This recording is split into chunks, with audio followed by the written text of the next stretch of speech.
Donc vous voyez, depuis le premier cours, la passion, la mort, résurrection du Christ, et puis a suivi la vie nouvelle en Jésus-Christ. Quand on est ressuscité en Jésus-Christ, on est dans la vie nouvelle en Jésus-Christ, c'est le deuxième cours, et quand on est dans la vie nouvelle en Jésus-Christ, on plonge dans la vie de sanctification, parce qu'on vit la vie de qui? De Jésus. Donc on entre dans la vie de pureté, dans la vie de sanctification. Et puisque tu vis dans la vie de sanctification, et puisque tu n'es pas dans une île quelque part tout seul, mais tu es encore dans ce monde, c'est qui est le maître du monde? Satan, le diable, les menteurs.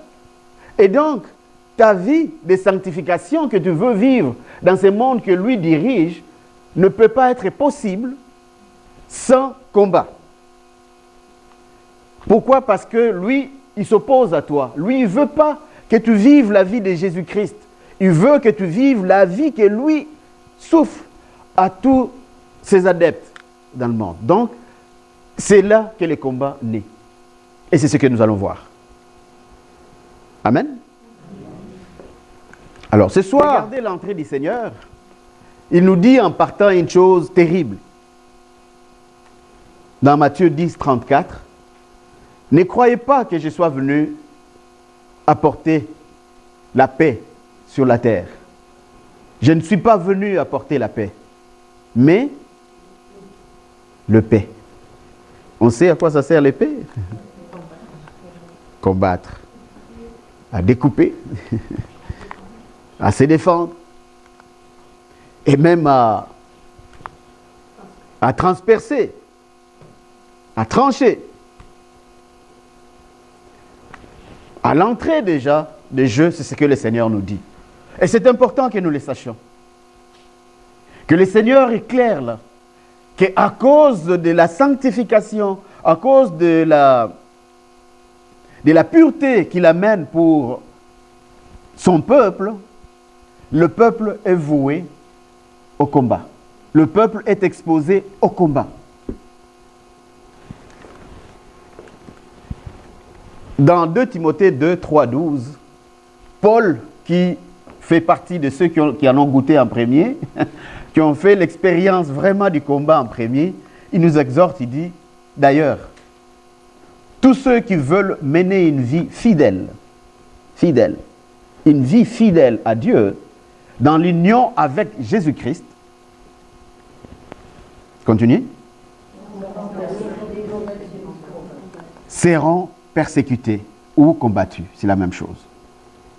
Donc déjà là, nous voyons que mon combat, ton combat que tu es en train de mener aujourd'hui, ce n'est pas extraordinaire. Ça devrait arriver parce que tu es du côté de celui qui est combattu par le maître de ces mondes. 2 Timothée 3,12. Bon, maintenant, nous sommes au courant que veut pas, nous devons nous engager dans le combat. Alors, maintenant que nous sommes au courant, voici l'objectif de ces cours. Qu'est-ce que nous sommes venus faire ou qu'est-ce que nous allons entendre ce soir? Nous allons apprendre les techniques, la logistique et même les stratégies des combats spirituels. Amen. Vous allez peut-être dire, mais frère Peter, où est-ce que tu vas ramasser tous ces gros mots là? C'est vraiment comme dans l'armée là, quand on va à la guerre. Ben oui, c'est dans la Bible. C'est biblique. Et c'est le Seigneur lui-même qui en parle. Amen. Donc, nous allons apprendre quelles sont les techniques que je peux utiliser lorsque je suis engagé dans le combat spirituel. Quelle est la logistique que j'ai besoin pour pouvoir combattre? Et les stratégies que je dois utiliser, c'est lesquelles? C'est ce que nous allons voir, en long et en large. Mais d'abord, c'est quoi les combats? Les combats simple signifie simplement un affrontement. C'est aussi une lutte entre deux armées ou entre deux adversaires armés. Ça peut être une opposition, une lutte contre quelque chose, contre une action, contre une pensée, Les combats peuvent aussi être cette opposition contre une pensée, contre une idéologie culturelle. Ça peut être, ou même naturel, mais en vue de vaincre. Tout combat, tous ceux qui combattent ont un seul but, tous les deux, c'est vaincre. Maintenant, qui va vaincre? Ça, c'est autre chose. Alors, du point de vue spirituel, c'est une faculté d'une personne à vaincre des situations qui nuisent à sa vie, des obstacles qui les détournent de Dieu. Les combats spirituels, c'est une faculté pour nous, qui sommes des chrétiens, chrétiennes, à vaincre des situations qui nuisent notre vie. Tout ce qui vient t'empêcher de vivre ta vie d'enfant de Dieu. Lorsque tu t'élèves contre cette situation, peu importe ce qu'elle est, nous allons voir toutes sortes de catégories de combats, mais en ces moments-là, ça s'enligne dans ce qu'on peut appeler les combats spirituels. C'est aussi une faculté d'une personne à résister contre les assauts de l'ennemi de la foi chrétienne. Si tu résistes, qu'est-ce qui va se passer?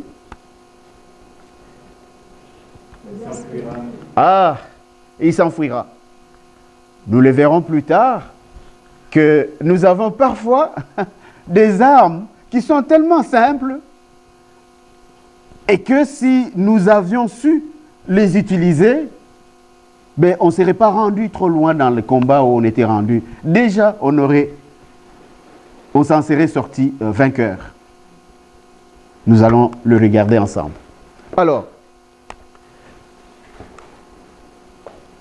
voici les 5 éléments qui sont importants pour nous ce soir. Pour mieux comprendre les combats spirituels, nous avons un tableau de 5 éléments ici.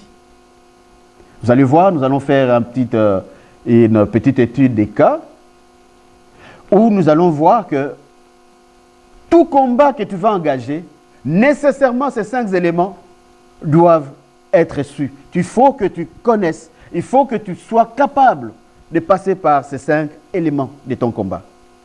Le premier, c'est les motifs ou la raison ou les raisons du combat. Ça vaut la peine de savoir, mais oui, mais pourquoi? Pourquoi ces combats? Quand on le sait déjà, le pourquoi, les motifs du combat où tu es engagé, la deuxième chose que je veux aller chercher, c'est qui l'ennemi au fait qui me combat? Qui est derrière ça? Donc, la troisième chose qu'on va aller voir, toujours dans la même chaîne, c'est les stratégies des combats. Là, tu as vu les motifs. Tu connais les motifs de ces combats. Tu connais l'ennemi qui te combat.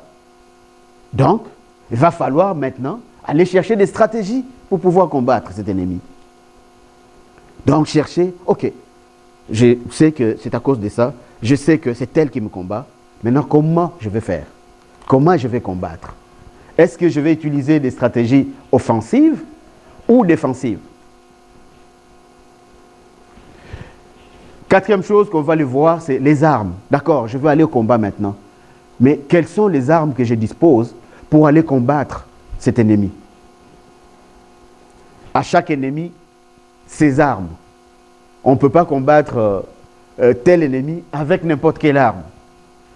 Hein, comme on dit, on ne va pas amener un char, pas une voiture, mais on connaît les chars, hein, les tanks, hein, pour abattre une mouche, par exemple. Ça n'a pas de sens.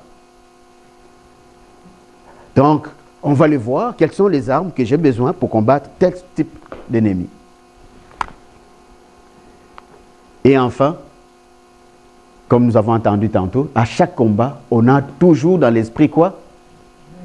La victoire. Quel est le dénouement de mon combat? Il faut déjà le savoir en avance. Parce que si tu ne le sais pas, tu fais les combats dans le doute. Et si tu fais dans le doute, tu es déjà perdant. Est-ce que vous me saisissez? Donc, les dénouements, avant même que tu t'engages, il faut que tu saches, est-ce que je vais gagner ou pas? Si tu parviens à répondre à ça, c'est ça qui va t'aider à te décider que je suis prêt maintenant d'aller au combat ou pas. Amen. Ok, on y va. Les motifs ou les raisons des combats. Pourquoi je vais m'engager dans ces combats? Pourquoi ces combats est là? Par sa nature, la vie est un combat pour tout être vivant. Pour tous les humains, pareil aussi. Tout être vivant. Ça peut être un arbre, ça peut être une fleur. C'est un combat. Est-ce qu'il y a des maladies, par exemple, des arbres? Ben, il faut qu'ils combattent. Il faut que son immunité soit bien pour résister contre tous ces types de maladies qui, par exemple, ceux qui bouffent des feuilles, qui sèchent des feuilles, qui tuent des arbres. Donc, tout être vivant que Dieu a fait doit nécessairement passer par les combats de sa vie. Et en plus, nous autres, les humains, nous sommes vraiment enclins de passer par les combats parce que Dieu nous a dotés de son intelligence, il nous a dotés de sa sagesse, il nous a dotés de son esprit. Amen. Donc, nous pouvons le voir dans Genèse 3, 1 à 24, que les humains, depuis cette chute d'Adam et Ève, Dieu les a mis devant un fait pour dire, vous devez maintenant vous battre pour survivre, pour vivre. C'est pour ça que vous voyez, nous travaillons pour gagner notre pain. Si tu ne travailles pas, comme Paul dit, ne mange pas non plus. Si tu ne travailles pas, ben, tu ne recevras rien pour manger. Donc, pourquoi? Nous voyons déjà le premier tableau. Alors, de par ces valeurs, la vie chrétienne est un combat permanent qui ne s'arrête qu'à la mort. Ouhou! Une bonne nouvelle, hein? Aïe, aïe, aïe. Ça ne s'arrêtera que quand toi, tu t'arrêteras. Ça ne s'arrête qu'à la mort. Jésus nous met en garde. Rappelez-vous ce que je vous ai dit. Un serviteur n'est pas plus grand que son maître. Si les gens de ce monde m'ont persécuté, ils vous persécuteront aussi. Ce n'est pas caché, hein? Il nous l'a dit. Si on l'a persécuté, lui, c'est-à-dire que nous devons nécessairement aussi être combattus. Frère Peter, mais pourquoi tu nous rappelles tout ça là? Ça vient nous chercher. Moi, je ne veux plus de mon combat. Bien sûr que tu ne veux plus de ton combat. Le Seigneur sait aussi que tu ne veux plus de ton combat. Mais c'est nécessaire ces combats que tu fais. Parce que sans combat dans ta vie, tu n'as pas la foi. Amen. Il n'y a pas de foi sans combat. Ce n'est pas possible. Il faut se battre. La foi, c'est un don de Dieu. Or, tout ce que Dieu donne, qu'est-ce qui veut le détruire? C'est là les combats.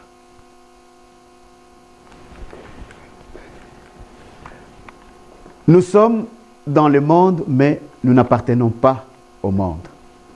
Jean 17, verset 16. Vous connaissez ceci, parce que je le dis souvent, que nous souffrons, nous sommes dans les combats. Pourquoi? Parce que nous n'obéissons pas à l'heure du chef de ce monde. Parce que nous sommes des chrétiens.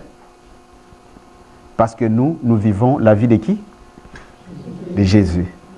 Comme Jésus a été combattu, c'est pour ça que nous sommes combattus aussi.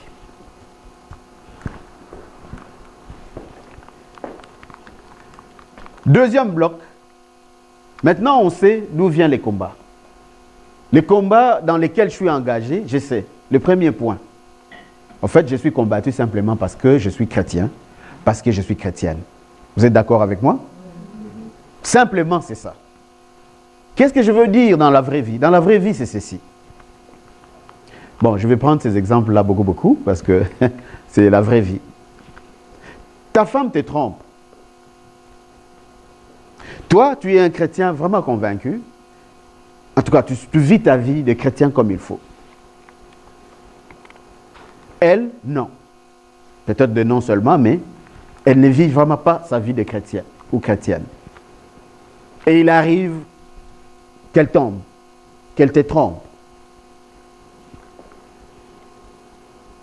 Qui a fait ça? Pourquoi? Il veut détruire, d'accord? Détruire les foyers, d'accord? Mais surtout, pourquoi? Dis-le fort. Détruire celui qui a la foi. Parce... Voilà. Donc il veut décourager, détruire celui qui a la foi. Parce qu'il n'a pas intérêt à détruire la madame qui ne prie pas. Est-ce que vous me saisissez?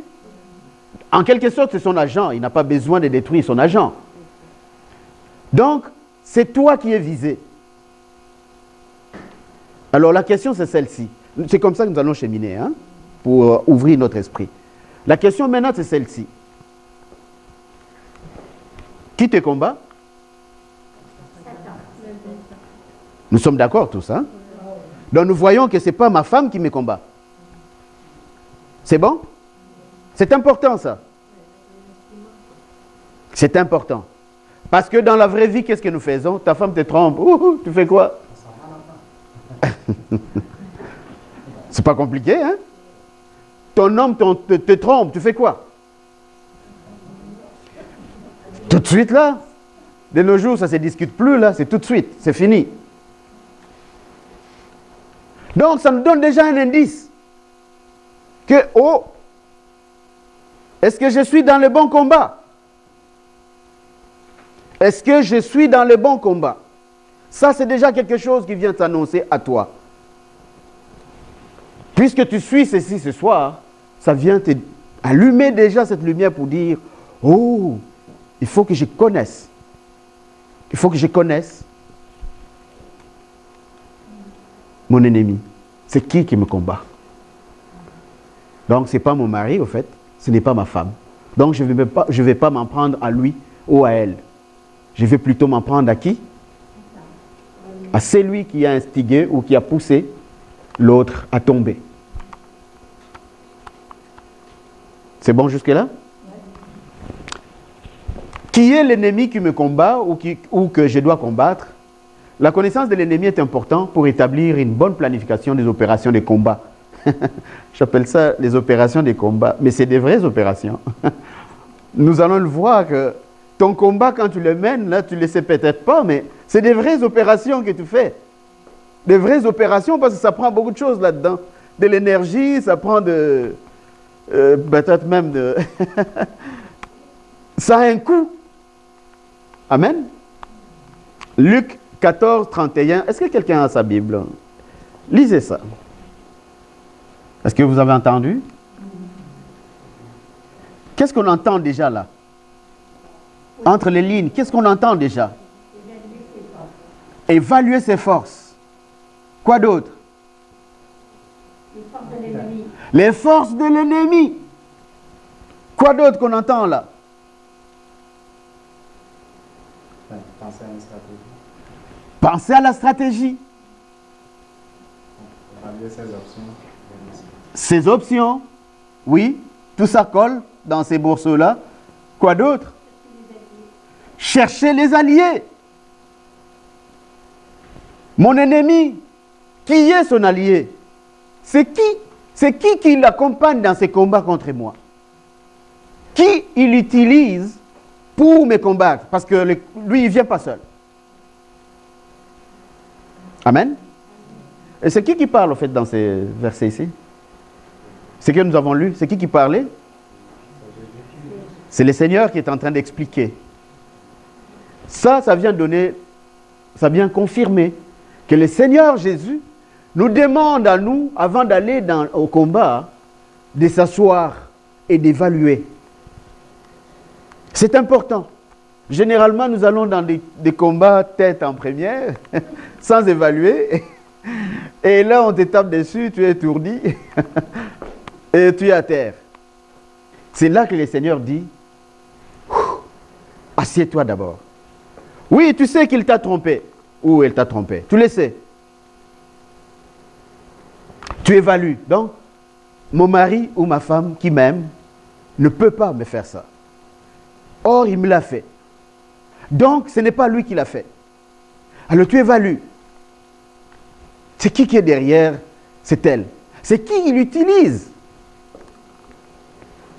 Quelle est la personne qui l'utilise? Qui est son allié? Donc, connaître son ennemi et tous ceux qui viennent avec lui pour te combattre. C'est important. C'est là où nous allons connaître, par exemple, quels sont les effectifs de son armée. Si c'est une seule personne qui te critique, le combat s'établit avec cette personne. Mais si c'est plusieurs personnes qui te critiquent ou qui te méprisent, si tu n'as pas une bonne stratégie, vous voyez que tu peux arranger ici, mais ce n'est pas fini là-bas. Est-ce que vous me saisissez? Donc, si c'est une personne, tu combats là, tu gagnes, c'est fini là. Mais si c'est plusieurs personnes, il faut le connaître. C'est un exemple que je donne. Il faut le connaître. Pourquoi? Mais pour évaluer, qui sont 5, donc, il va falloir pour moi que je puisse combattre 5 esprits. On parle en termes des esprits. Hein? Nous allons le voir un peu plus loin. Amen. Quel type d'armes il dispose? Ce que nous avons entendu ici. C'est quoi les armes qu'il utilise? Nous allons voir. Quelles sont les stratégies de combat? Est-ce qu'il m'attaque ou il se défend sans que moi je sache que c'est moi qui attaque? Qui sont ses alliés de combat? C'est important. Ici, une fois quelqu'un me pose la question, mais comment moi je sais que c'est moi qui attaque alors que dans ces combats, je vois vraiment que c'est lui qui m'attaque? Ben, des exemples sont nombreux. J'avais dit au début que je vais reprendre cet exemple beaucoup, hein, parce que c'est plus simple, c'est plus rapide.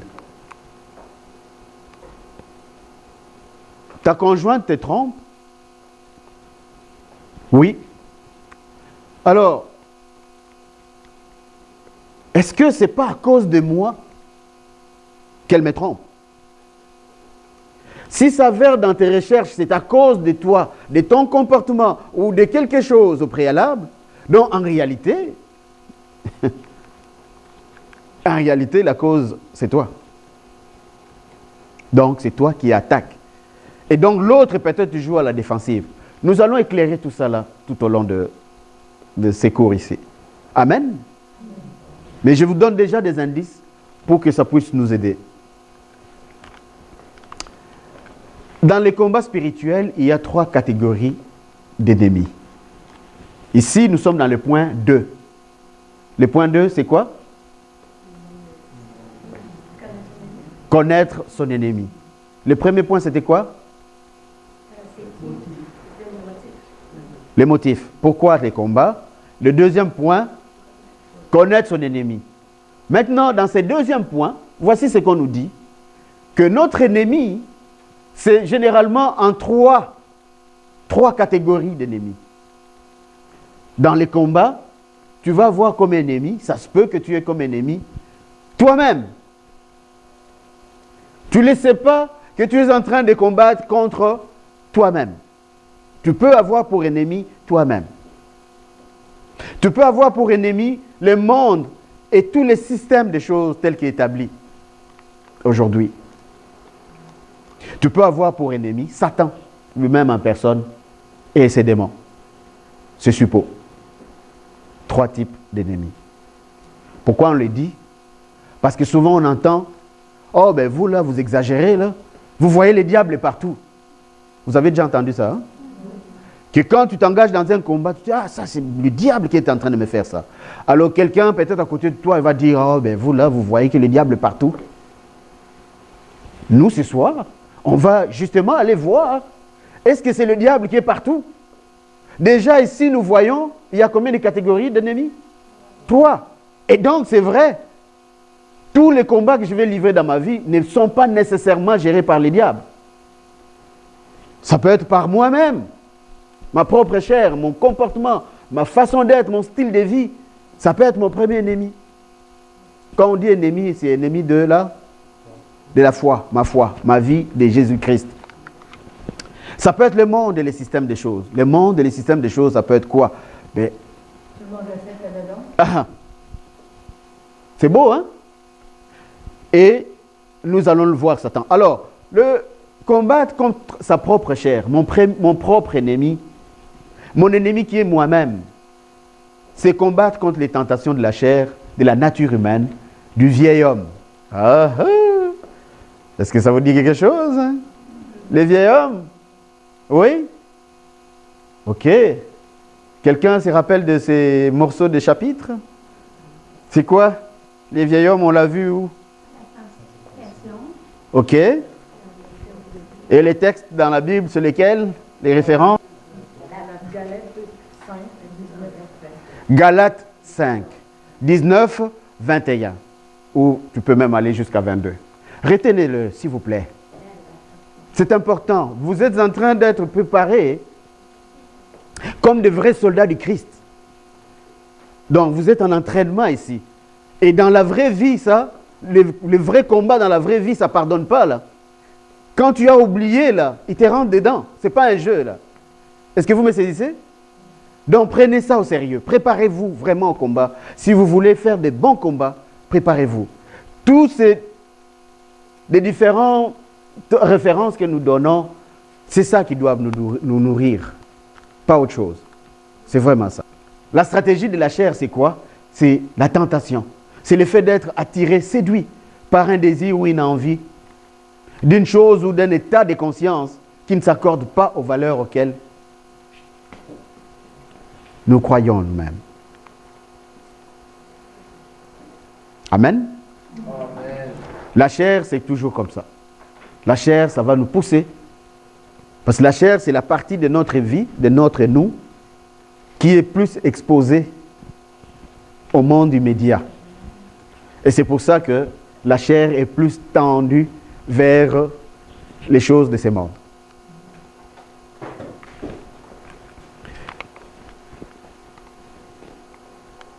Quelles sont les armes que ma nature, que mon ennemi, qui s'appelle moi, que moi-même, j'utilise contre moi? Les œuvres de la chair. Donc, on voit là-dedans, par exemple, la convoitise. Hein, les mauvais désirs, en fait, les désirs de la chair. La convoitise, c'est une des armes que l'ennemi, cet ennemi s'appelle qui? Comment? Celui-ci, il s'appelle comment? Le premier, le monde de la chair. Toi. Le premier ennemi que nous sommes en train de voir, c'est toi-même. Nous sommes encore dans ces blocs-là. Donc c'est toi. Tu es en train de te combattre toi-même. Alors qu'est-ce que tu combats toi-même, en toi-même? Entre autres, c'est des mauvais désirs. Par exemple, la convoitise. Ça nous touche, nous tous. Sans exception. Ça dépend maintenant de quel degré tu combats pour ça. La convoitise. Faisons attention à ça. Des exemples, de petits exemples comme vouloir s'enivrer pour oublier un souci. Tu as vite oublié que tu es chrétien, tu es chrétienne. ça a tellement brassé. Tu ne sais pas quoi faire. Alors tu rentres au bar. Tu en commandes une bouteille. Oui. Alors tu vas t'intoxiquer jusqu'à être saoul, vraiment saoul. Et tu penses avoir gagné les combats. Tu vas aller te coucher en pleine nuit, tu te réveilles. Qu'est-ce qui va se passer? La cuite a foutu le camp, qu'est-ce qui se passe? Le problème revient. Il est encore là où tu l'avais laissé. Il y a beaucoup d'exemples. Comme fumer un joint pour... Ça fait longtemps que tu te sentais bien, alors un bon moment tu te dis, mais pourquoi je ne fumerai pas un joint? Mais seulement quand ça sera fini, tu reviens encore. Vouloir regarder des images pornographiques pour calmer les pulsions sexuelles. Tu penses régler les problèmes, mais après tu reviens encore à la case départ. Vouloir écouter des idioties pour rire. Ça faisait longtemps que tu as ri. Et tu vas aller écouter, perdre ton temps à écouter tous ces comiques, comment on les appelle encore. Les mauvaises pensées. Regardez, tout ça c'est à moi là. Donc ça c'est le premier ennemi, c'est moi-même. Des mauvaises pensées. Par exemple, penser que les autres parlent sur ton dos. Mais ça te brise. Ça te condamne. Et si tu faisais l'inverse, les savoir qu'ils parlent sur ton dos, mais de dire je m'en fous par exemple. Amen. C'est possible ça? Ça fait partie des contre-attaques. Ça fait partie des armes qu'on va utiliser. Les passions, les dépendances. Nos dépendances, chacun de nous a bien quelque chose qui parfois le tient à la gorge. Tu veux bien sortir de là, mais ça te traîne toujours. Toujours au bas. Et regarde, tu as passé toute une belle journée. Tout s'est bien passé. Tu pensais avoir oublié, mais à un moment donné, tu es encore là-dedans. Ah, je ne veux plus faire ça. Comment je retourne toujours là? Ah Seigneur, tout ceci, ce sont des armes que ma chair va utiliser contre moi. Contre moi.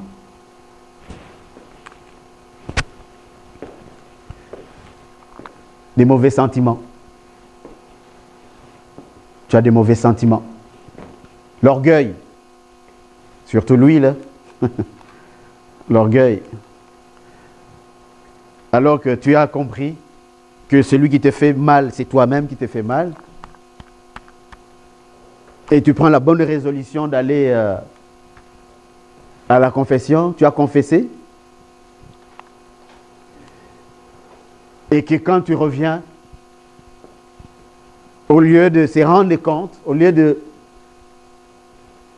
se rappeler que ce que je viens de laisser là m'a vraiment combattu pendant longtemps, mais tu prends les risques de passer encore à côté. Si tu passes à côté de ton ennemi, c'est quoi qu'il va te faire? Il va encore t'attaquer. Pas compliqué. Et tu retombes encore. Le lendemain, tu vas aller chercher le même prêtre. Et à la fin, le prêtre est fatigué de toi. Ça, parfois, on ne le sait pas, mais c'est de l'orgueil contre toi-même. Tu ne sais pas te rendre compte, t'assumer. C'est dire, non, je pense que là, je suis faible. Il va falloir que je fasse quelque chose.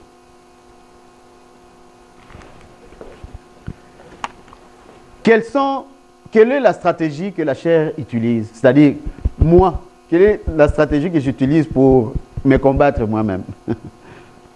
Pour m'attaquer moi-même? C'est convertir la tentation en péché. La tentation n'est pas péché. C'est bien souligné là, en grand. La tentation, ce n'est pas un péché. Tout le monde est tenté. Le Seigneur a été tenté. Vous le savez, non? Donc, ce n'est pas un péché, la tentation. Mais seulement, quand ta chair réussit à convertir la tentation en péché, c'est là que tu tombes. C'est là qu'il te bat. Il y a beaucoup d'exemples de tentations en péché. De partie des tentations en péché. Il n'y a pas longtemps, on a suivi une série, on a parlé de ça. On avait donné un exemple de qui? D'un personnage biblique, vous vous rappelez? David. Vous vous rappelez de son épisode? Parce qu'on ne va pas reprendre ça ici. Donc ça, c'est la chair qui réussit à convertir la tentation en péché. Comment?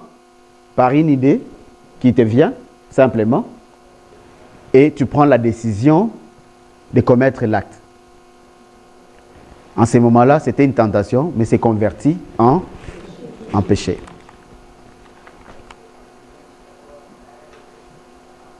En réalité, tout être humain est tenté quand il se laisse entraîner et prendre au piège par ses propres désirs.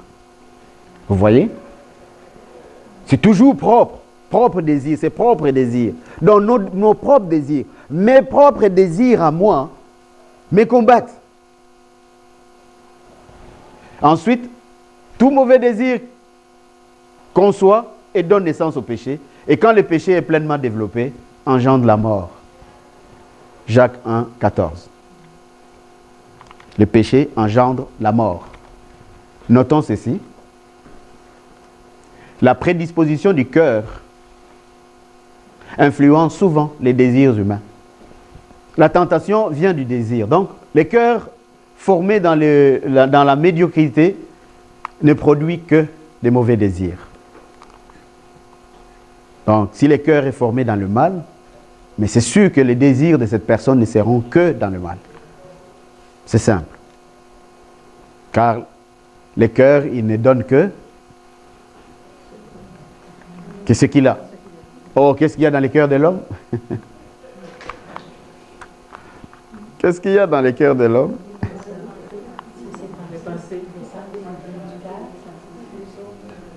Des pensées mauvaises, des mauvais sentiments, les rancœurs, la haine.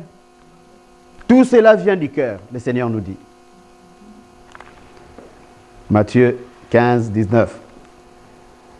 Retenons aussi, toujours en ce qui concerne la chair, notre chair, nous, on ne combat pas le péché, mais plutôt la tentation. Ceci est important, mes frères et sœurs. Souvent, nous nous trompons. Et c'est pour ça que parfois, on dit que je me suis trompé des combats. Ici, ce n'est pas le péché que tu vas combattre. Dans ton cœur, tu as conçu le plan de tromper ton mari, de tromper ta femme. Amen. Dans ton cœur, tu as cette tentation-là. Ce n'est pas encore un péché. Mais à partir du moment que tu te résous, tu prends la décision de le faire. Vous me suivez? Même si tu n'as pas encore fait l'acte, hein, mais à partir du moment où tu prends la décision de le faire, en ce moment-là, c'est rendu péché. Alors, dites-moi, qu'est-ce qu'il faut combattre? Est-ce que combattre quand c'est rendu péché ou combattre quand c'est encore tentation? C'est ça. Le combat doit se situer au niveau de la tentation, pas au niveau du péché. Parce que si une fois tu as péché, il te reste à faire quoi? Repentir. En quelque sorte, s'avouer vaincu. Tu as perdu ces combats-là. Et donc, tantôt, un peu plus loin, nous avons entendu que parfois notre propre orgueil nous assaille. Et dis donc, ne te mets pas au travers de toi-même. Ne te dis pas, ok, comme aujourd'hui je suis tombé, demain là, je ne tomberai pas. Non. Qu'est-ce que tu dois faire? Allez-y donc à la repentance. Donc, reconnaître ton péché, c'est-à-dire ta faiblesse. Regretter ton péché. Tu as pris la mauvaise décision, il faut le regretter. Ne reste pas orgueilleux, orgueilleuse. Demander et recevoir le pardon de Jésus-Christ. Ces choses-là doivent être ensemble pour une vraie repentance. Un morceau qui manque, ce n'est pas une repentance. Si par exemple tu ne fais que regretter le péché et demander pardon à Jésus, mais tu n'as pas reconnu ton péché. Donc ça va être du blablabla. Tu reconnais ton péché, mais tu ne le regrettes pas. Tu demandes pardon, qu'est-ce qui va arriver demain? Tu recommences parce que tu ne l'as pas regretté. Si tu as reconnu ton péché, tu l'as regretté, mais tu ne demandes pas pardon à Jésus, qu'est-ce qui va se passer? Tu n'es pas pardonné. C'est trois choses ensemble, un seul bloc. Quand la tentation est convertie en péché, c'est ça qu'il faut faire. Mais lorsque la tentation est encore tentation, c'est là qu'il faut combattre.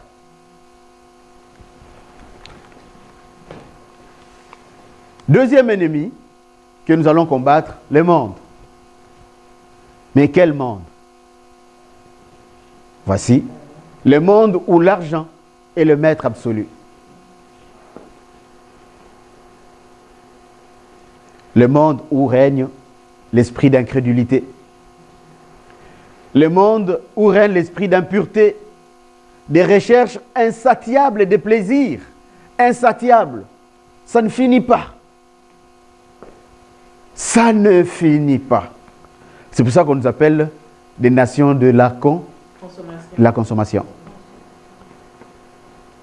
Nous faisons partie des nations qui consomment le plus toutes les ressources de la terre. La méchanceté, la rébellion contre Dieu et sa parole. Ça doit nous dire quelque chose, non? La rébellion contre Dieu et sa parole. Ça ne se recherche plus. Tellement que ça court la rue. Les gens ouvertement, ils te disent que moi, je suis athée. Ou moi, non. Bon, on m'a baptisé quand j'étais enfant, mais je ne pratique pas. Amen. Ça, c'est ces mondes-là que nous sommes en train de parler. Mon deuxième ennemi, c'est ce type de monde. Donc, le monde où la mentalité est à l'opposé du royaume de Dieu. Des personnes qui ne savent même pas qu'il y a la vie éternelle. Qui sont croyants, et ça, on en trouve beaucoup, même parmi les chrétiens. Malheureusement, bon, je ne vais pas dire malheureusement, quoique, parfois on va à la messe, et nous le disons à la messe, mais on ne se rend pas compte de ce qu'on dit. Nous avons récité les credos l'autre jour. Vous vous rappelez? Parmi les choses que nous croyons, auxquelles nous croyons, donc nous croyons en Dieu, nous croyons en son Fils Jésus, nous croyons au Saint-Esprit, mais en bas, il y a au moins 5 choses auxquelles nous croyons. Vous vous rappelez? C'est quoi? Nous croyons en l'Église, communion des saints,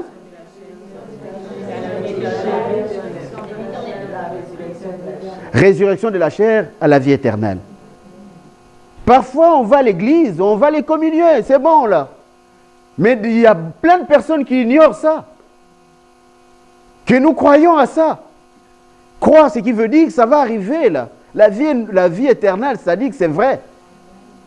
Amen. Et c'est même le but de notre foi. Le but de notre foi, puisque nous parlons des combats spirituels, ce n'est pas le bonheur, c'est vivre paisiblement, hein, aucun souci. Ce n'est pas ça la vie éternelle, le but de notre foi. Le but de notre foi, c'est y aller dans la vie éternelle. Amen.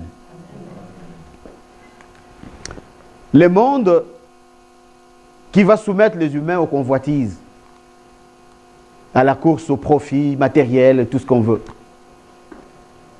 J'ai mis certains de petits exemples, par exemple, comme posséder la plus belle maison, les ambitions à la recherche des pouvoirs et la réussite sociale. Surtout la réussite sociale. Tout le monde veut réussir.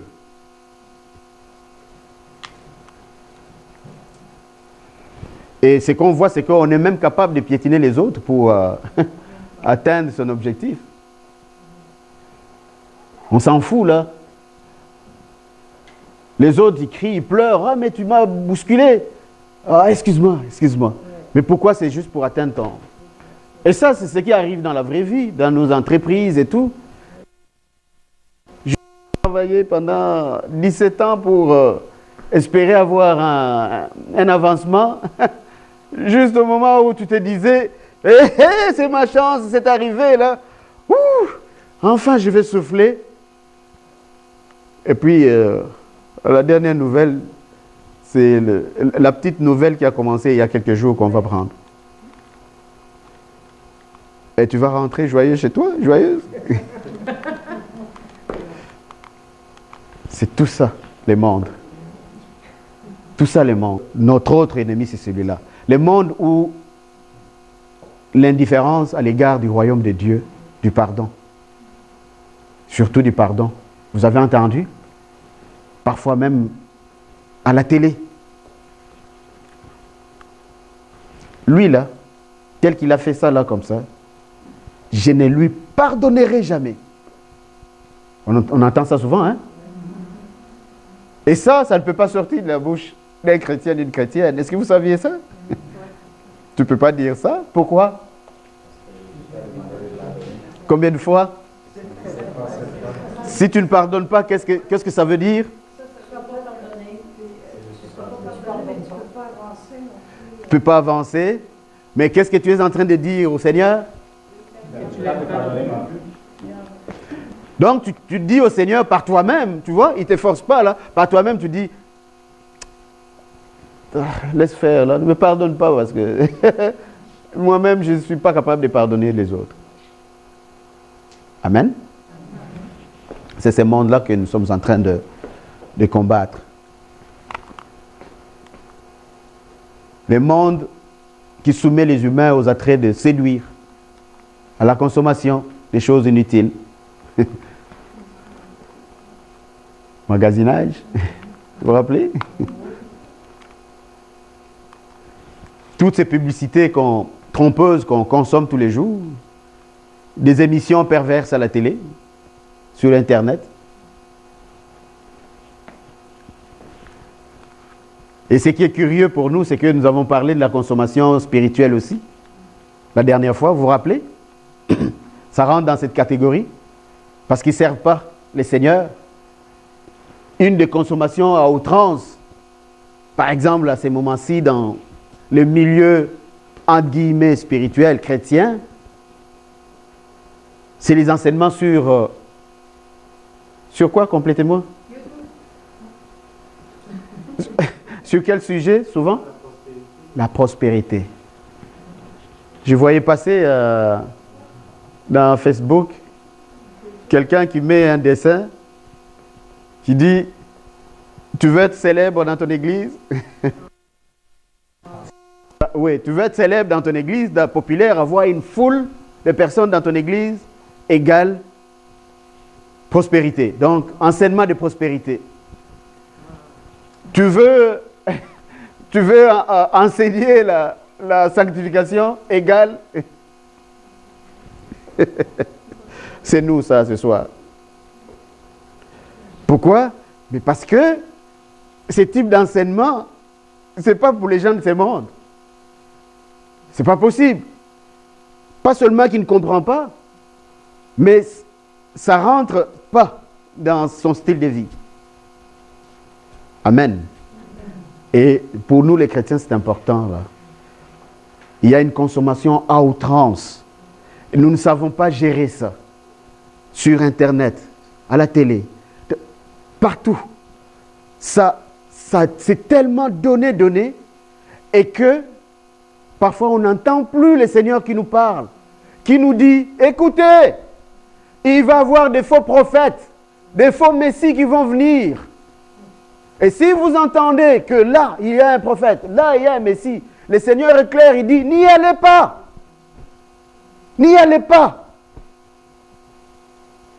Rappelez-vous, dans l'évangile de Matthieu, le Seigneur nous le dit clairement, qu'il va y avoir des groupes de personnes qui viendront tout contents là, d'être en présence du Seigneur parce qu'ils sont sûrs. Nous là, nous avons guéri des malades, nous avons chassé les mauvais esprits. Donc, pour nous, c'est garanti, on va rentrer. Et les seigneurs leur diront, arrière de moi, je ne vous connais pas. Vous voyez, ces personnes, ils vont être comme insultées, entre guillemets. Comment ça? Moi là, mais tu me voyais. J'ai chassé les démons. J'ai même relevé des personnes qui étaient mortes. Les seigneurs vont leur dire, je ne vous ai jamais connu. Foutez les cantilles. Pourquoi il est dit? Mais pour que nous puissions nous réveiller. C'est nous qui devons nous réveiller. J'insiste beaucoup sur ça. Parce que parfois nous sommes perdus. Perdus, tu vas te ramasser 5 heures du temps en train de lire, de parcourir, de lire des choses, de parcourir, de passer d'un pasteur à un autre, Et tu te ramasses à la fin. Quand tu as beaucoup mangé, qu'est-ce qui se passe? Du trop plein. Et pourtant, le Seigneur, ce n'est pas ce qu'il t'avait destiné pour ces jours-là. Il t'a destiné peut-être un seul mot. Ça aurait suffi pour que tu sois sans soif, sans faim. Parce que c'est lui qui te parle. La parole de Dieu nous recommande ceci. Pourquoi nous devons combattre le monde? C'est que c'est Dieu qui le dit. N'aimez pas le monde et tout ce qu'il y a dans le monde. Si quelqu'un aime le monde, il ne lui est plus possible d'aimer le Père. 1 Jean 2, de 15 à 16, on peut le voir. Donc, c'est Dieu qui nous le recommande. Aimer le monde et tout ce qu'il y a dans le monde, c'est inimitié à Dieu. Si quelqu'un aime le monde, la parole, c'est qu'il dit, tu ne peux pas aimer Dieu. Parce qu'on ne peut pas aimer deux maîtres à la fois. Ce n'est pas possible. Le verbe aimer, ici, on comprend. Hein? Il faut aimer Dieu de tout. C'est de cet aimer-là qu'on parle. Le Christ nous le confirme lui-même. Nous, ses fidèles amis, nous sommes dans le monde, mais nous n'appartenons pas à... C'est pour ça que nous ne devons pas aimer le monde. Donc tout ce que nous avons vu, c'est que le monde fait. Toutes les mauvaises choses de ce monde, nous ne devons pas accepter de vivre comme du monde. Parce que nous n'appartenons pas à ce monde. Troisième ennemi, combattre contre Satan et ses démons. Ça vous fait peur? Il vous arrive d'avoir peur de ça? Merci chérie. Est-ce qu'il vous arrive d'avoir peur? Hey, je ne veux pas chasser cet esprit-là, sinon il va me revenir? Non? Hein? Tu ne te dis pas, oh, le frère Peter nous a demandé de prier pour telle personne. Tu sais, cette personne-là a l'esprit de tel. Si on va le prier, là, je risque, cet esprit-là va quitter là, et rentrer à moi. Vous avez déjà entendu ça, non? Eh bien, c'est du mensonge.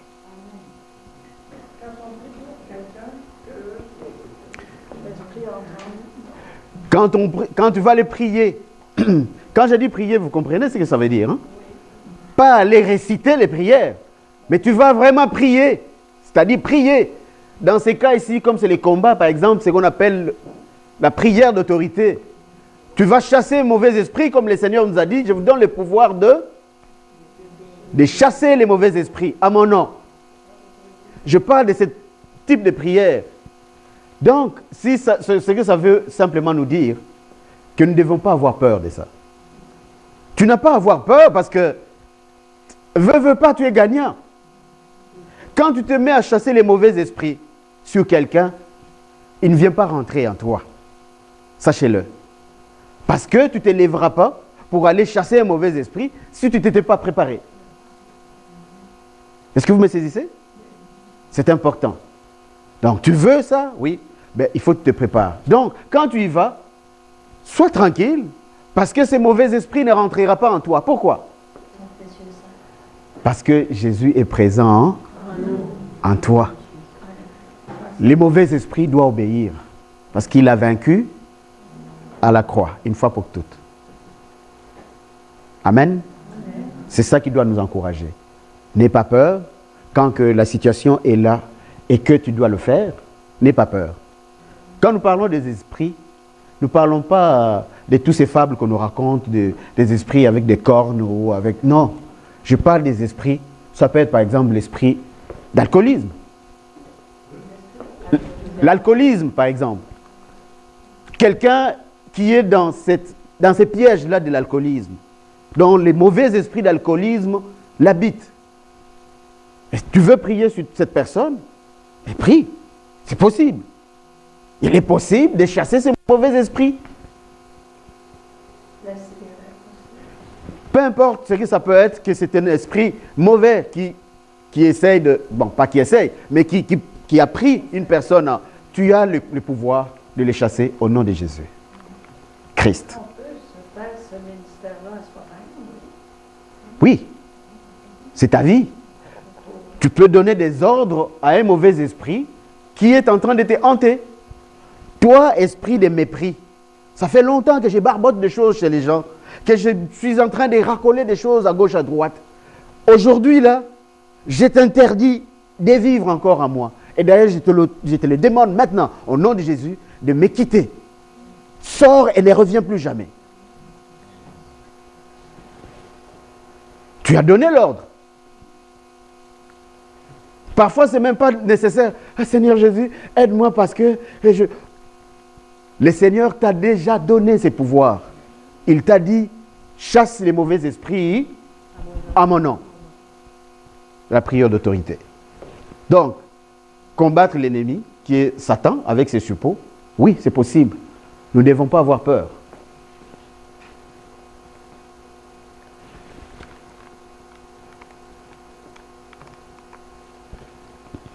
Ici, ce que je veux dire simplement, connaître les alliés du diable.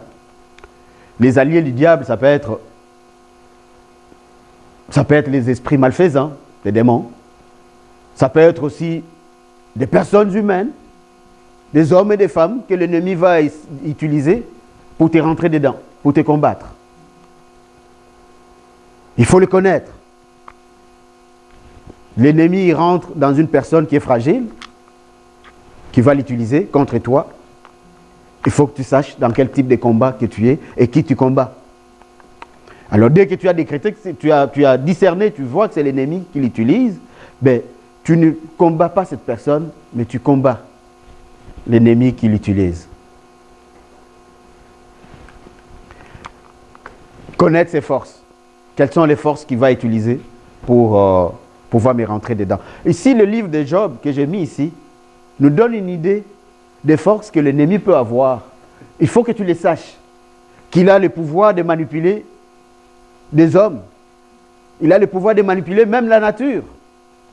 On connaît l'histoire de Job, non? Vous vous rappelez ce qui est arrivé à Job? Donc, de là, on voit que les mauvais, Satan, il peut manipuler les éléments de la nature pour pouvoir t'attaquer, pour pouvoir te briser ta foi. Il peut utiliser des personnes humaines. Par exemple, il va utiliser une bande de voleurs pour rentrer chez toi et te voler tes biens, par exemple. Vous voyez? Donc, il faut le savoir. Quelle est la stratégie qu'il utilise, cet ennemi-là? C'est la séduction. Il utilise aussi toutes sortes de mots. Comme quel mal? C'est un exemple.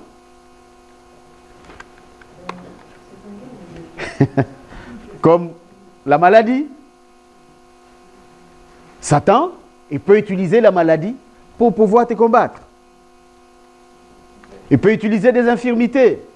On le voit souvent dans la Bible où Jésus il guérit une personne qui était infirme parce qu'il était possédé par un esprit tel. Il va utiliser tout ça. Des suicides, des génocides, des terrorismes. Luc 13, 16.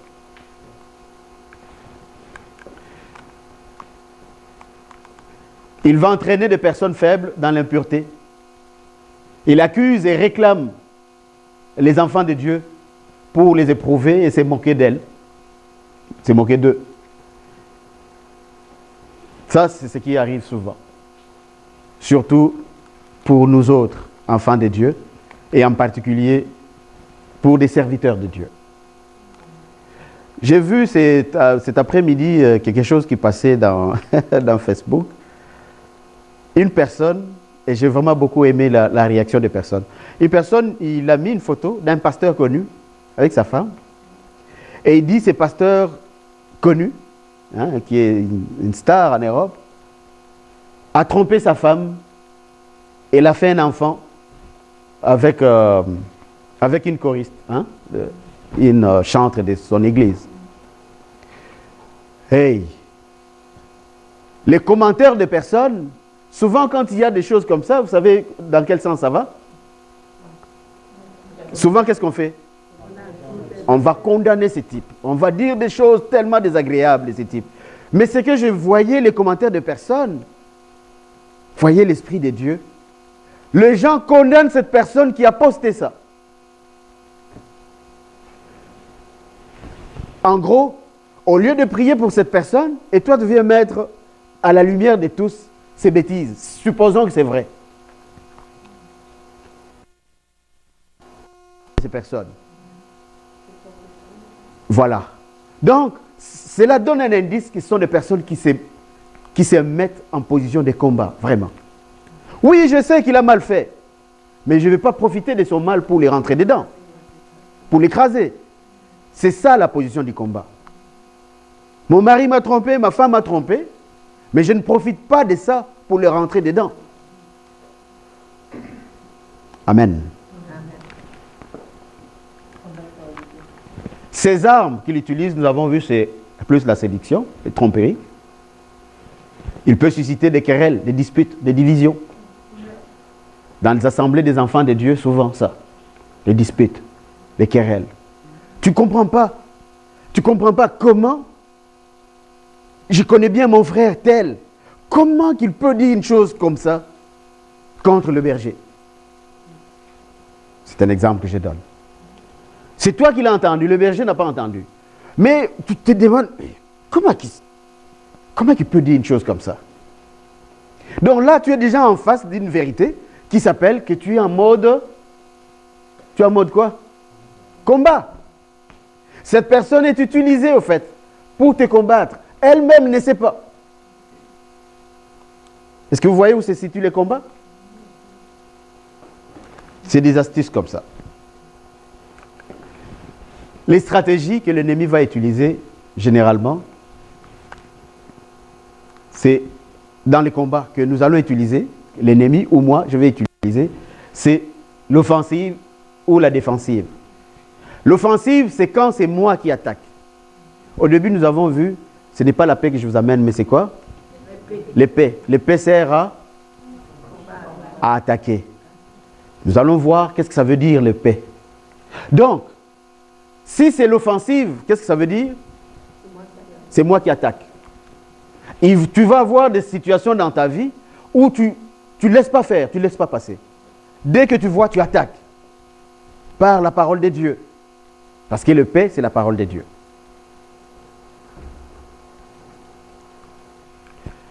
La défensive, tu as le droit de résister.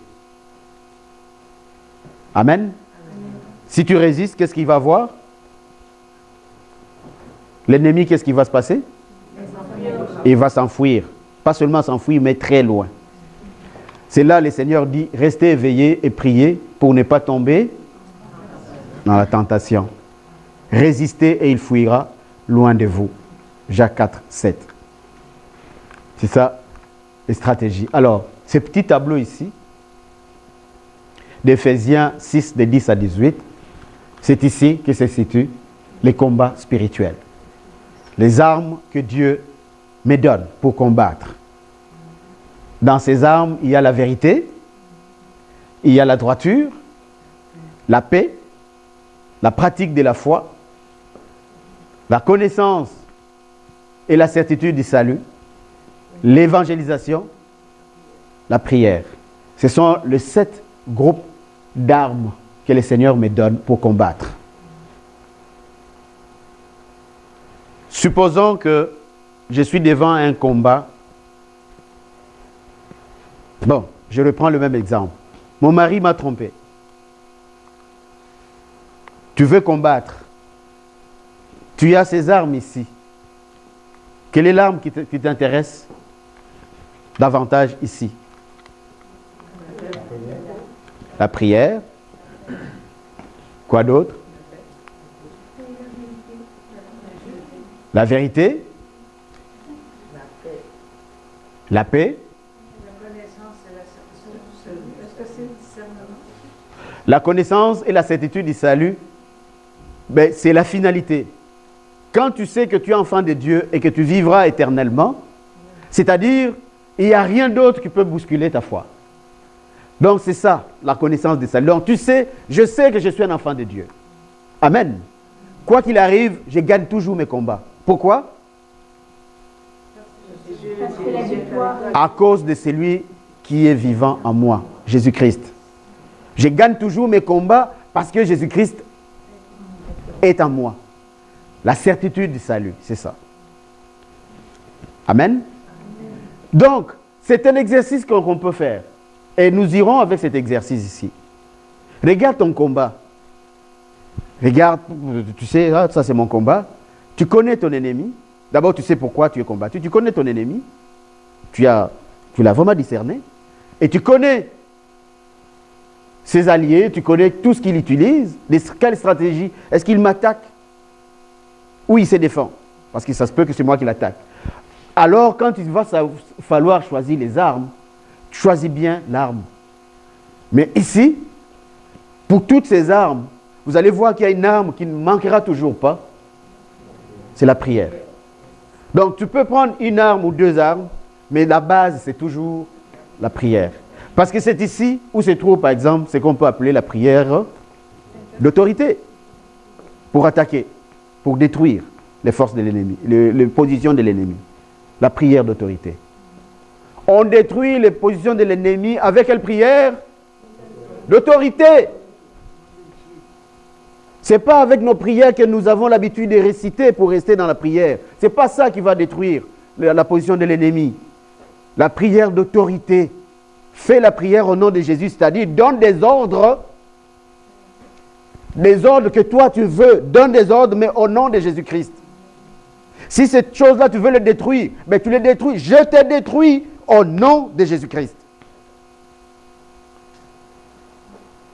Toi, maladie telle, je te l'ordonne maintenant de sortir de ma fille, de mon fils, au nom de Jésus-Christ. Amen. Les armes spirituelles. Les tableaux ici, vous les connaissez.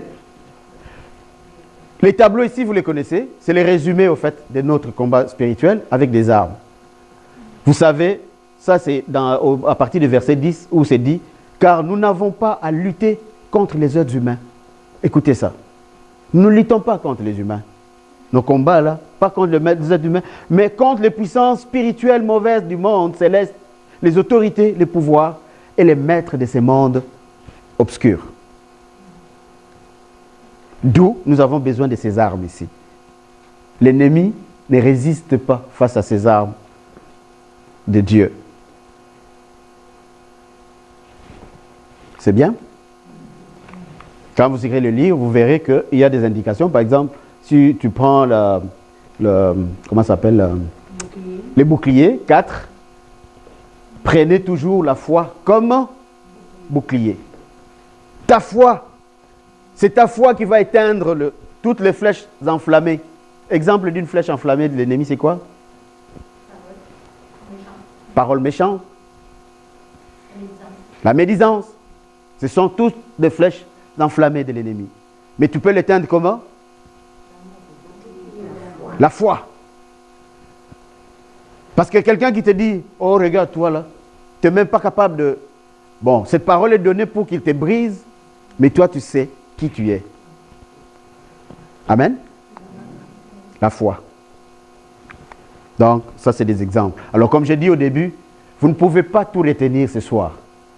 Mais que nous irons pour le revoir, ça peut vous aider dans certaines circonstances. Les types de prières dans les combats spirituels, donc les armes toujours, c'est la louange au Père, Fils et Saint-Esprit. La louange, mes frères et sœurs, c'est une arme redoutable. Croyez-moi. La preuve, va l'essayer ce soir. Si ce soir tu sors d'ici et que cette chose-là continue d'aller avec toi, va l'essayer à la maison ou déjà dans l'auto. Quand tu sens que cette chose-là te revient, mets la louange. Tu verras qu'au bout de 4, 5, 6 minutes que dure un chant de louange, quelque chose va se tasser en toi. Parce que l'ennemi ne peut pas résister à la louange. Ton ennemi, nous avons entendu que ça peut être toi-même. Donc, ton toi-même là qui est contre toi ne peut pas résister à la louange. Ce n'est pas possible. Ça peut être l'adoration, Père, Fils et Saint-Esprit. Adorer signifie? Parce que souvent, pour nous autres catholiques, l'adoration, c'est... c'est pas ça l'adoration. Non, c'est pas ça l'adoration. L'adoration, c'est montrer au Seigneur que tu l'aimes réellement en première place. C'est ça l'adoration. Quand tu te trouves, par exemple, ici, nous avons mis l'adoration des Saints-Sacrements. Quand tu es devant les Saints-Sacrements, mais tu n'y vas pas pour... Dès que tu es comme ça, là, c'est quand que tu te mets comme ça, ce sont tes problèmes à toi qui commencent maintenant à venir en toi, là. Au lieu d'adorer, c'est-à-dire, adorer signifie? Au lieu de montrer à Dieu combien toi tu l'aimes, tu retournes encore dans ton cocon et tu commences à penser à ton problème. Et là, ça te monte. Et parfois même tu pleures. Et parfois, après quand tu es sorti,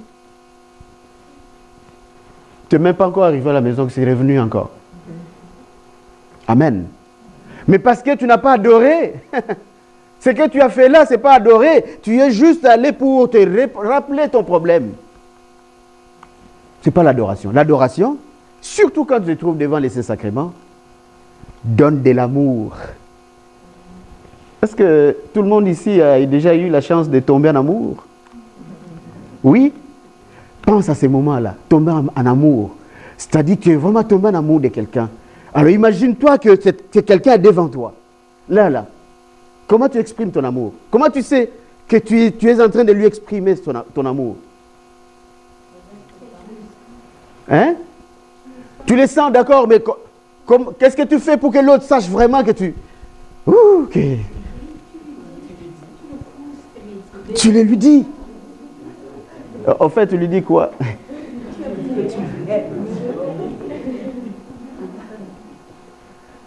À tous ces mots-là que nous disons, quand on tombe en amour devant quelqu'un, hein, ce sont les mêmes mots qu'on va utiliser pour montrer l'amour que nous avons au Seigneur. Ce n'est pas des choses extraordinaires montées de toutes pièces. Ce n'est pas tes problèmes à toi que tu vas aller amener pour adorer. Non! Les problèmes ont un type de prière qu'on appelle... Quand tu as des problèmes, tu veux obtenir une solution, qu'est-ce que tu fais? Tu demandes. Ça, c'est la prière de demande. Mais à l'adoration, tu ne vas pas aller demander. C'est toi qui veux aller montrer ton amour à ce Dieu qui t'aime sans condition. C'est une arme très efficace. Parce que quand tu es dans cet état-là de l'adoration, de la vraie adoration, il n'y a rien qui passe pour toi. Rien d'autre qui passe. Amen. Les prières d'autorité, je vous l'ai dit tantôt. Le nom de Jésus-Christ. Quand tu sens que tu ne peux plus, tu n'es même plus capable de prier, cite seulement le nom de Jésus-Christ. Tu peux en citer autant que tu veux. Seigneur Jésus, Seigneur Jésus, Seigneur Jésus. Simplement. C'est déjà une prière. L'invocation du Saint-Esprit. Invoque le Saint-Esprit. Le Saint-Esprit est Dieu. Le sang précieux de Jésus. Ça, c'est une arme que tu peux même utiliser avec de vrais gestes. Par exemple, une situation donnée, l'ennemi qui est là avec ses armes, ses choses, tu peux faire même un mouvement que je noie ceci dans le sang de Jésus. Vous tel, je vous noie dans le sang de Jésus. Maintenant, au nom de Jésus-Christ. C'est une arme. Et ça se passe comme ça aussi. Ça va être noyé dans le sang du Christ. Pourquoi?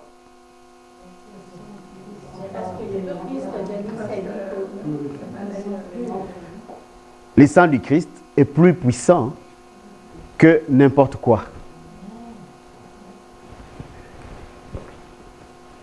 Sollicitez les armées des cieux au nom de Jésus-Christ. Les armées des cieux, c'est-à-dire des anges. Tu n'appelles pas les anges. Ce n'est pas tes agents à toi. Tu demandes à Dieu, qui est le propriétaire de ces agents, de t'envoyer ces armées pour qu'ils puissent combattre pour toi. Est-ce que vous me suivez? C'est-à-dire, nous n'invoquons pas des anges, nous. Nous sommes des chrétiens. Un chrétien n'invoque pas des anges. Un vrai. Mais nous pouvons demander à Dieu de nous envoyer de l'aide avec des anges. Et Dieu le donne. Réciter ou chanter des psaumes de combat. C'est le devoir que je vous donne. Allez chercher des psaumes de combat dans la Bible. Ok, les psaumes de combat. Voilà, vous allez le trouver dans la Bible. Et je vous donne cet exercice. Allez vous exercer un peu dans la Bible. Oui, ça c'est des notes de cours, oui. La prière de notre Père, adaptée. Faites comme moi. Moi, quand je vais à la messe, quand je fais ma prière de notre Père, les gens qui sont tout autour, ils se tournent toujours pour me regarder. Ils disent, oh, mais c'est quoi qu'il dit?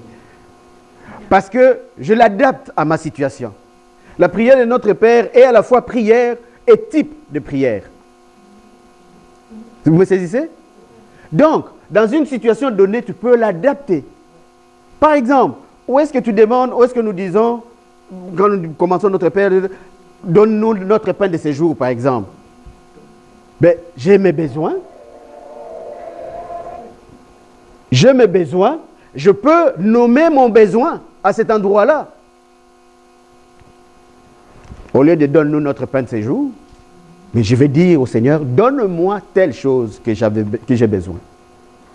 Donc, c'est aussi une arme très efficace. La prière de notre Père adaptée. Les dénouements, la fin de tout ça, comment ça finit? Nous avons dit victoire. Quand tu t'engages dans un combat, il faut que tu ailles avec la victoire dans ta tête. Ne rentre pas dans le combat si tu n'as pas la certitude de la victoire. C'est bon? Ben, ça arrive que les pensées humaines sont en train de te ramener au bas pour dire, écoute, laisse tomber là. Ça n'ira pas. Tu ne le vois pas, lui là, il a, ou elle là, il a. En ce moment-là, tu commences à avoir des doutes.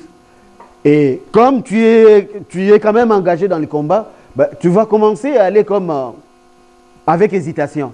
Tu es perdant. Il faut aller au combat avec la victoire. C'est quoi ton combat? C'est la maladie?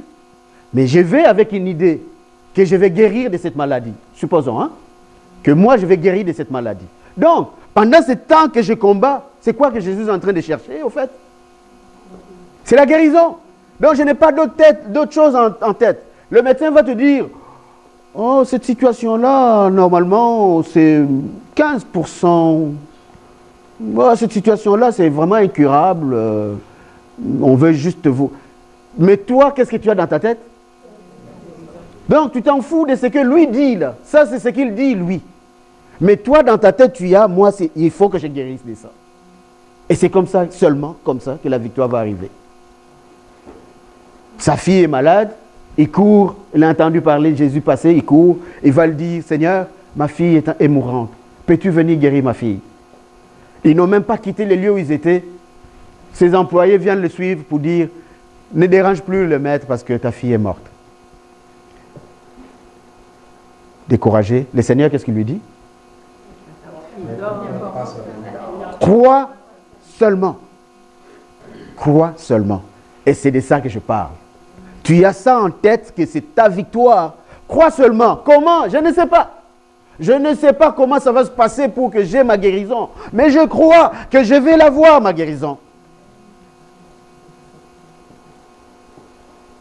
Amen.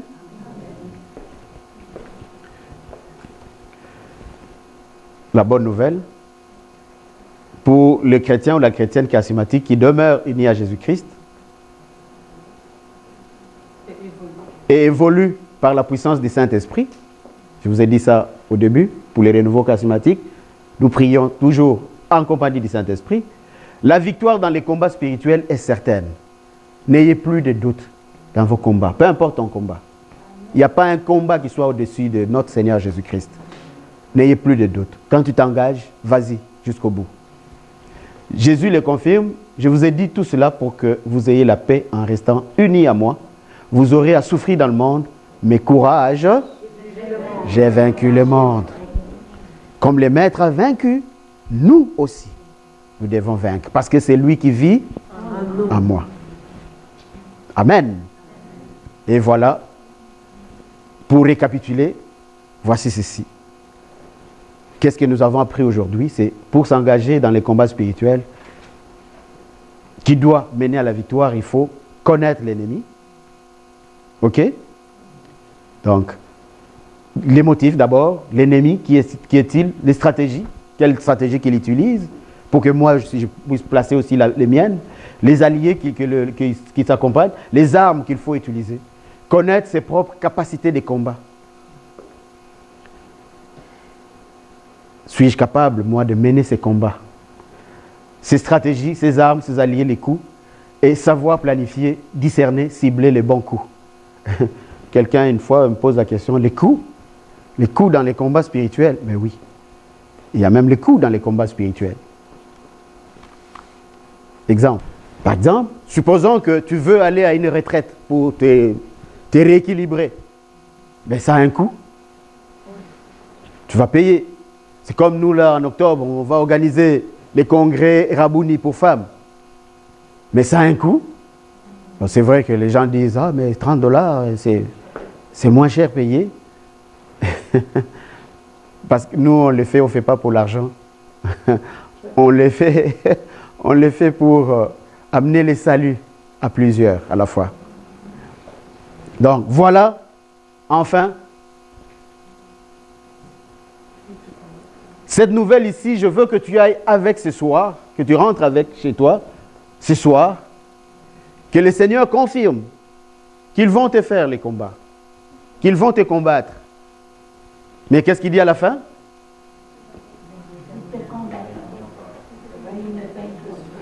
Ils ne te vaincront pas. Je veux que tu partes avec ça. Donc, ils te combattront. Est-ce que tu vas voir les combats? Oui. Mais la bonne nouvelle, c'est qu'ils ne te vaincront pas. Parce que Dieu est avec toi. Dieu est avec nous. Amen.